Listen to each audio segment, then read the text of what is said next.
Hey guys, it's me PaPokeman. Today I'm going to bring you guys my review for Marvel Strike Force. So Marvel Strike Force is a turn-based RPG featuring characters from all corners of the Marvel Universe, including Wolverine, Iron Man, Star-Lord, and the likes of Scarlet Witch.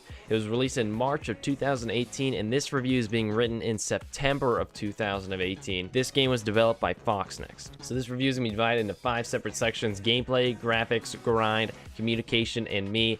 And then in each one of these sections, I'm going to give it a rating of 1 to 10, then I'll combine all those ratings at the end of the video to give a final rating for Marvel Strike Force. So with that being said, let's get right into the review.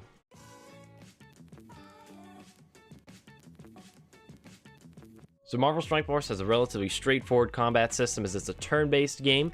You'll bring 5 characters into the battle, then the heroes or villains will take turns attacking in the order of their speed, with the goal more often than not being to eliminate the enemy team. Every character has a basic attack with no cooldown and an ability that will require ability energy to use. Then all of the named characters, so essentially anybody that's not a minion, will have an ultimate ability that can change the course of a battle. The way ability energy works is you gain 1 ability energy every turn for each skill, so each skill has its own separate energy bar. There are 5 classes of characters: Protector, Brawler, Blaster, Support, and Controller, all filling different roles in the team. On top of that, some characters have synergies with each other, so that leads to a lot to think about when you're building a team, which allows for constant theory crafting. And with roughly 75 characters in the game as of now, the possibilities can feel endless. So even though you'll be taking your heroes across campaigns, raids, PvP content, the gameplay will never feel all that unique.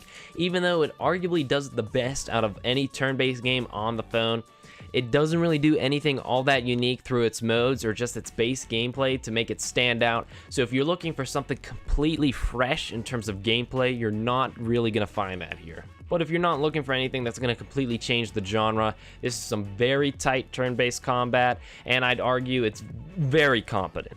Overall, I give gameplay an 8 out of 10. Very solid gameplay, but it's not that unique, and sometimes across the modes you'll fight in battles that can feel unfair, and that will detract from your experience.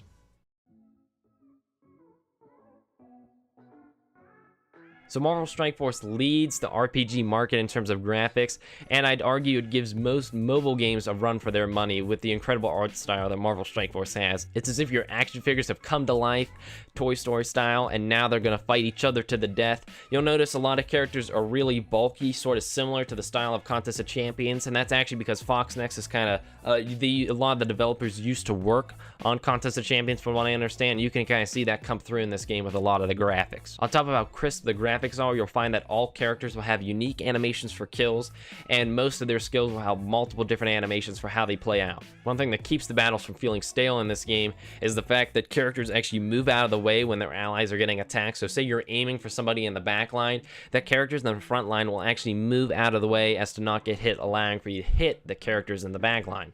And this can actually keep battles really exciting, and honestly, I have very few complaints when it comes to graphics. Overall, game looks incredible. I give it a 10 out of 10. So this game follows a relatively familiar model for leveling up characters. Everyone will be leveled up with XP chips to increase their level, so that way their stats can get increased. You can collect shards for characters across missions or different parts of the game to increase their star rank, which will increase their stats. You can upgrade their gear ranks by equipping gear, and that will upgrade their stats and unlock skills. And then those skills can be upgraded with ability materials to increase how strong your skills are. So that's a lot to do in this game, especially with 75 plus characters, and the demand to level up your characters is only compounded with frequent events requiring certain characters, like for example the Iron Man event, which requires Shield or Avengers characters. Then you have a Star-Lord event, and that requires Ravagers or Guardians of the Galaxy. You have the Nick Fury event, which requires Kree minions. So just sometimes it can feel a little hard to work up those characters that you really want to use, because so many different parts of the game need different characters. And with how low the drop rates are in this game and how low the gold drops are, it's just sometimes can feel like you're making very little progress in the day. Overall, I'll give it a 6 out of 10. While I appreciate how straightforward the system is, I feel like it's being stretched to its limit in nearly every way plausible, and with how many things you need to collect in a day, low drop rates do not help.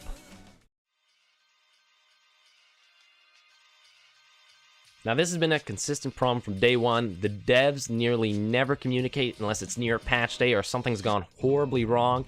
It's bad when Polygon discusses an issue in your game before the developers do, and this has to be some of the worst communication I've ever seen from a developer. They have finally started to reach out to the community, but it's only after the community nearly lit itself on fire, so 6 out of 10. It appears as if they may have turned a new leaf, but only time will tell if they're going to continue to communicate with us. Overall, I really do enjoy this game.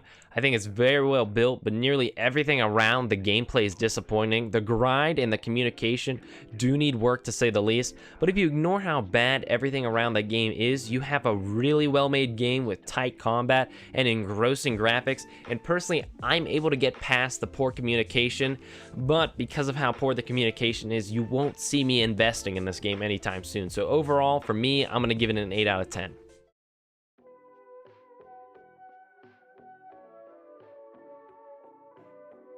So if you total all of my ratings throughout this review, it'll come out to a 38 out of 50. So I wouldn't consider this game a must download, but if it looks interesting to you, then I highly recommend you try it out. It's a great game held back by a questionable company.